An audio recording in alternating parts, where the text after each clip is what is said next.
friends, I am jumping on because my sister is coming over to spend some time with me after she gets off work today, and we are going to make some low carb pizzas. And so I thought, well, I'll take a few minutes, go ahead and prepare a few so that Bill will have some when he gets home from work, and dinner will already be ready because he may or may not be able to join us. So I wanted to start off by just telling you that I love pizza. And I believe I've done some examples like this before, but I thought I would just pull everything out of my pantry that I had and create what I would call a pantry pull pizza. And so I'm going to start off with the pizza crust, and I've got one in the oven ready to go, and it should be the timer should be going up any minute. But what I have here is pita bread. And if you have access to Joseph's Heart Healthy pita bread, this is like the best one because, at least the best I've found, it has 10 carbs, 4 fibers, so it's really 6 net carbs for the whole pita, and it's only 60 calories. So for your pizza crust to only be 60 calories, that is huge. And you know, this is like a good personal size pizza. And if you have a bigger appetite, you could eat 2 and not feel so guilty. So the first thing I do with these particular crusts is I like a thin, crispy crust. Now, if you like a fluffy crust or a chewier crust, you wouldn't necessarily need to bake them off, or maybe you just bake them off at half the time. Right now my oven is set for 400 degrees, and I am putting these in for 10 minutes. So I'm not putting them in dry though. I'm going to use some olive oil. Now today I'm actually going to use the olive oil out of my marinated artichoke hearts.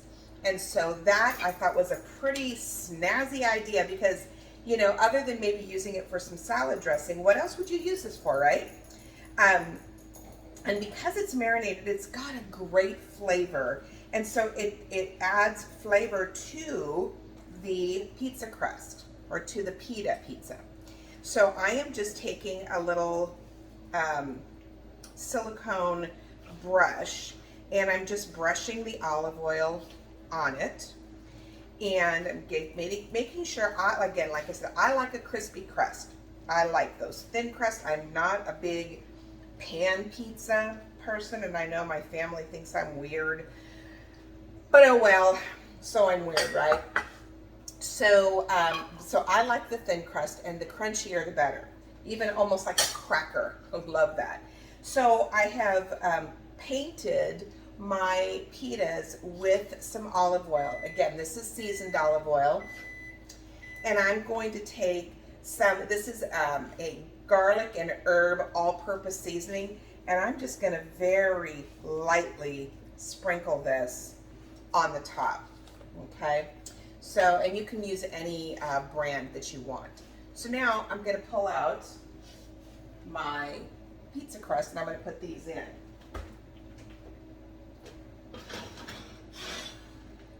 You see how crispy that looks already? So I've got that one ready to go, and that's the crust I'm going to top. And I'm going to put these in and get those ready. So I'm going to set my timer for 10 minutes. And while I'm doing this, they're going to be baking away. So when you are putting your pizza together, the thing that's so cool about pizza is that you can put absolutely anything on your pizza. You can, one of my favorites, which I'm not making today, or I may make one later today, but I love Canadian bacon and pineapple and some jalapeno. Some people say that pineapple does not belong on a pizza, and I'd really like to know what your thoughts are. Thumbs up for pineapple on a pizza, or thumbs down? Does it go? Does it not go? Let me know. But I'm not going to make that one at the moment. I'm going to make a traditional marinara red sauce pizza. So I need a spoon. Forgot my spoon.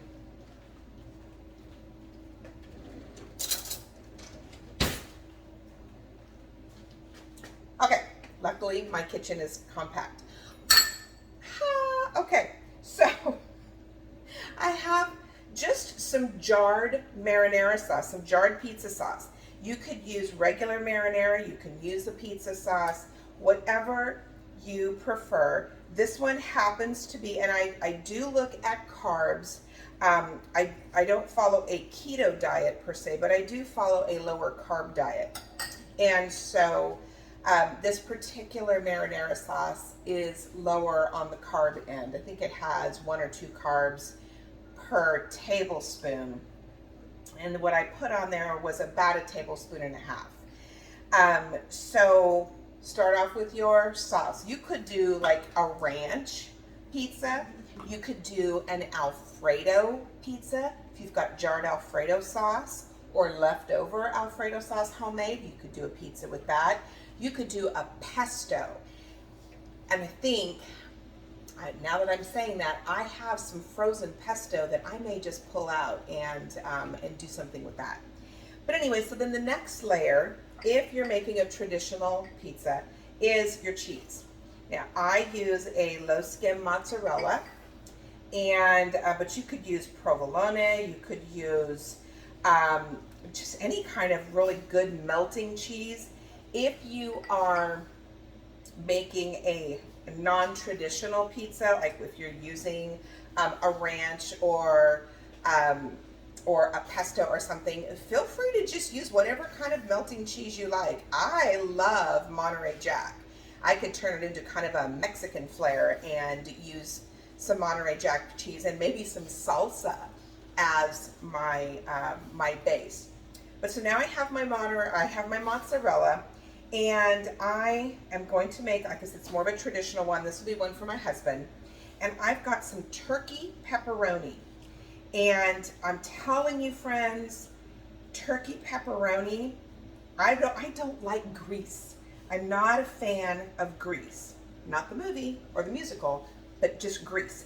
So turkey pepperoni is a super great substitute, and it tastes like pepperoni. So I just don't like the pools of grease that, you know, when you go to a restaurant and get a pepperoni pizza and it's got like those, you know, how the pepperoni curves up and there's like a little pocket of grease. Ugh, that just grosses me out. So turkey pepperoni is the way to go. Now, I'm also going to add some olives. You don't have to, it's just, you know, whatever you like. So I have some olives here. I have some pickled jalapeno. I've got some banana peppers. I've got some marinated artichoke hearts, and I have some pulled chicken. So I could do all kinds of things with this pizza. I think what I'm going to do is I'm going to take an artichoke heart, and I'm just going to kind of break it up and spread it over so it'll have that same flavoring as the crust had. And I'm going to put a couple of pepperoncinis on it. Now again, this was more of a pantry pull, so I didn't pull like fresh vegetables, but oh my gosh, slices of tomato and fresh basil on a pizza, my gosh, that's so good. Then the last thing I'm going to do is I'm going to make sure this is already open. I'm just going to sprinkle on some good old grated Parmigiano Romano cheese. Okay, you can get the good stuff. Honestly, this is the cheap stuff, but it is real cheese. It's not fake. And that pizza is actually ready to go into the oven. So what I'm going to do is I'm going to put it in right now, and looks like I still have about almost 5 minutes left on the other pizzas. So I'm going to pause the video and I'll come back and I will put together a few more varieties.